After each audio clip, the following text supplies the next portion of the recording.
You know what's great about Wednesday? Thursday eventually comes. We got through yesterday. It's a tough day, lots of tears, lots of frustration. Watching the media last night, almost too much to take. And I am reminded constantly of the purpose of this show. I am continually reminded, at the risk of sounding sort of, braggadocious here. I don't mean to. I don't want to brag on us, but this is why we're here. The media is why we're here. What we witnessed last night, the Jen Psaki press conference, was quite a thing to behold. We have the thank yous, guys. What clip is that? That's a piece of work. Normally, the media howling and screaming and screeching and insulting Kayleigh McEnany or Sarah Huckabee Sanders or Sean Spicer. With Jen Psaki, it's a whole nother ball game. Cut 13. Listen to the end of Jen Psaki's press conference. Now, you've seen Trump press secretary press conferences, right? You hear them shriek and scream and wail and yell and insult. I know this will shock you, but it sounded a little bit different last night for Jen Psaki and her first press conference. That is what you will see as his focus in the weeks ahead. Thank you, Jen. Thank you, Zeke. Thank you. Thank you, everyone. Let's do this again tomorrow. Thank you, Jen. Thank you, Jen. Thank you. Thank you, Jen. Do you think anybody ever said thank you, Kayleigh? Ever? One time? And that's what we're in for. For many people, it'll be all right. It'll be okay because that's good. It'll lower the temperature. The media will play nice. They'll be kissing her fanny. They'll be really nice to, oh, thank you. What color will the Air Force One be? I mean, it was a lot to take. A lot to take. They did literally ask her, what color will the plane be that President Biden flies on? Lighter note, will he keep Donald Trump's Air Force One color scheme change? This is such a good question. I have not had the opportunity to dig into that today, given the number of executive actions, orders, the inauguration, a few things happening. I will venture to get you an answer on that, and maybe we can talk about it in here tomorrow. It's an excellent question. That's a good question. That's hard-hitting. Thank you. That's the kind of thing that you go to college for. And then over on MSNBC, they were ecstatic. That was a whole different level. Here's one of their analysts. Here's one of their Washington watchers. He invoked, well, you'll have to hear it for yourself. You know, the thing that was, to me, so striking about today was that kind of comforting sense, even with the masks, even with the distancing, even without the crowd, you know, those shots inside Statuary Hall that we're familiar with, you know, from every inauguration, the sight of the Clintons and the Bushes and the Obamas, you know, the Avengers, you know, sort of the Marvel superheroes back. Yeah, up there is that what the Avengers are? The Marvel superheroes? Really? The Avengers? There's George W. Bush. Move over, Captain America. There's W. Look out, Iron Man. There's Bill Clinton falling asleep. Hey, Incredible Hulk, get out of the way. There's Obama. Contrary to what Chris Wallace tried to convince his viewers, I'm not real sure it was the best speech in the history of inaugural addresses. Nonetheless, we're through it. It's over. It's Thursday. We have a new day that is dawning. Marco Rubio wrote a letter, an op-ed, if you will, at Fox News. It's not very long. I want to share it with you because I think it's pretty profound.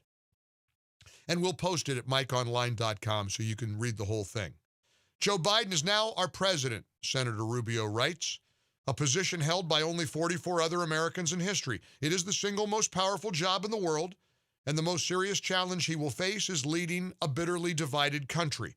In his inaugural speech, Biden extended an olive branch to the 74 million Americans who voted for President Trump.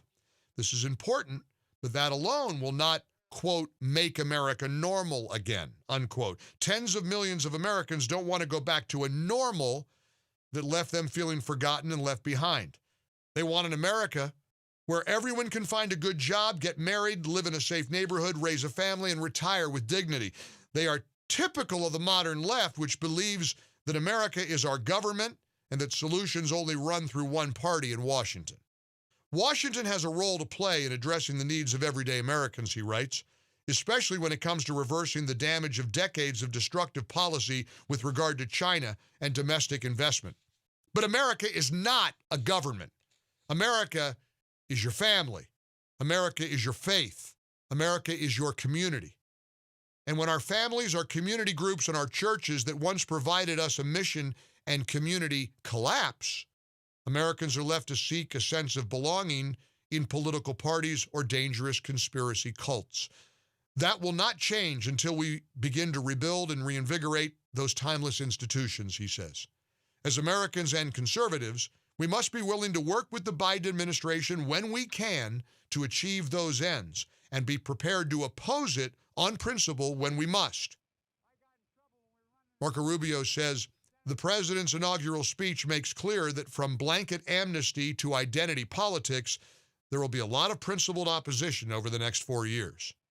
But whereas the left's policy blueprint is one of division, censorship, political correctness, hypocrisy, wokeness, and disdain for our Judeo-Christian heritage, the Republican Party is emerging as an increasingly diverse, patriotic, pro-worker party committed to equality of opportunity.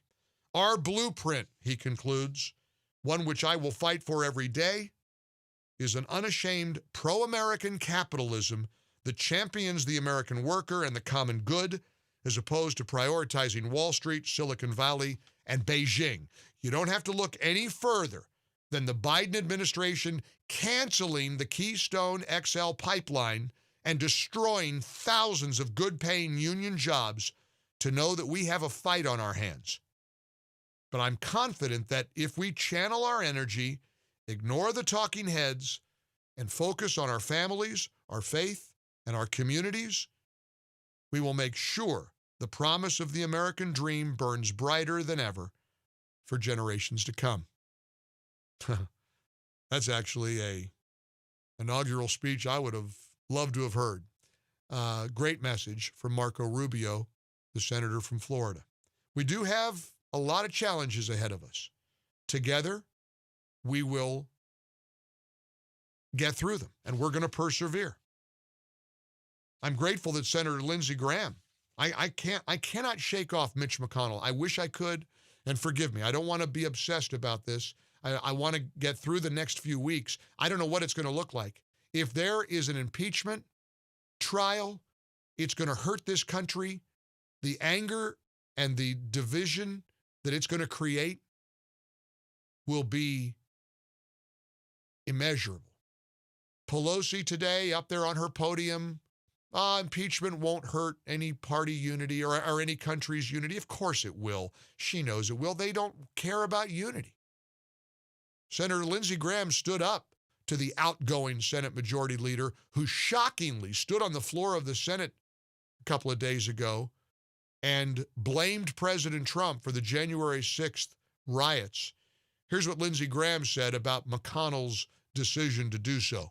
Impeachment is a political exercise that will further divide the country and I think eventually destroy the presidency. But you just said Senator McConnell is a good leader. He got on the Senate floor and said that the mob was provoked by the president. Yeah, I don't agree with it. And if you think that would be a crime, to provoke somebody to incite them to violence. Show me the clip where he did that. What I would say about Senator McConnell, that I think he has been a good leader. He's a great street fighter. I think he'll be a challenge for Schumer. But he is, in my view, giving some legitimacy to this impeachment process that I think is wrong. They impeached the president in the House in 24 hours without a lawyer and without one witness. Now, is that what we're going to become as a country? I hope not. Senator Graham is entirely correct. Peter Doocy from Fox News, who is the new White House correspondent for Fox News, asked Jen Psaki yesterday about impeachment. So if President Biden wants a theme of his presidency to be unifying the country, does he think that Nancy Pelosi and Chuck Schumer should drop a potentially divisive Senate impeachment trial?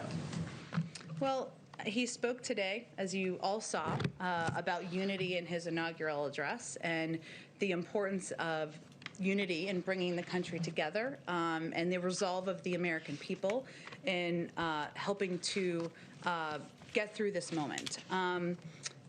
We are confident, though, that just like the American people can, the Senate can also multitask, and they can do their constitutional duty while continuing to conduct the business of the American people.